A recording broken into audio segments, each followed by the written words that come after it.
बहुत समय पहले की बात है। एक राजा था अश्वपति। उसकी कोई संतान नहीं थी। उसने कई वर्षों तक तपस्या की और अंत में देवी सावित्री ने उसे एक सुंदर और बुद्धिमान कन्या का वरदान दिया। उस कन्या का नाम भी देवी के नाम पर ही सावित्री रखा गया। सावित्री बड़ी होकर सुंदर, गुणवान और अत्यंत बुद्धिमान बनी। विवाह के योग्य होने पर जब उसने स्वयंवर चुना तो उसने एक वनवासी राजकुमार सत्यवान को पति के रूप में चुना। लेकिन नारद मुनि ने सावित्री को बताया कि सत्यवान एक अत्यंत धर्मात्मा युवक है, परंतु वह केवल 1 वर्ष तक ही जीवित रहेगा। फिर भी सावित्री ने सत्यवान को ही पति बनाने का निश्चय किया और विवाह कर उसके साथ वन में चली गई। वह दिन रात अपने पति की सेवा करती और मन ही मन यमराज से अपने पति की रक्षा के लिए प्रार्थना करती।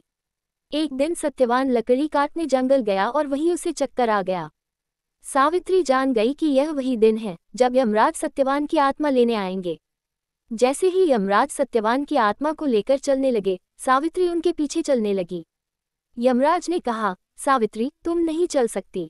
जो चाहो वर मांग लो, लेकिन सत्यवान को नहीं। सावित्री ने कहा, मेरे ससुर का खोया राज्य वापस हो। यमराज ने वरदान दिया। फिर वह बोली, मेरे ससुर को नेत्र ज्योति मिले। यमराज ने ये भी दे दिया। फिर उसने तीसरा वर मांगा, मुझे 100 पुत्रों की माता बनाए। यमराज ने ये भी वर दे दिया, पर तुरंत समझ गई कि यह तभी संभव है जब सत्यवान जीवित हो। यमराज मुस्कुराए और बोले, तुम्हारी बुद्धि और पतिव्रता धर्म से मैं प्रसन्न हूँ। लो, तुम्हें सत्यवान वापस देता हूँ। इस तरह सावित्री के दृढ़ निश्चय, प्रेम और बुद्धिमानी ने मृत्यु को भी पराजित कर दिया।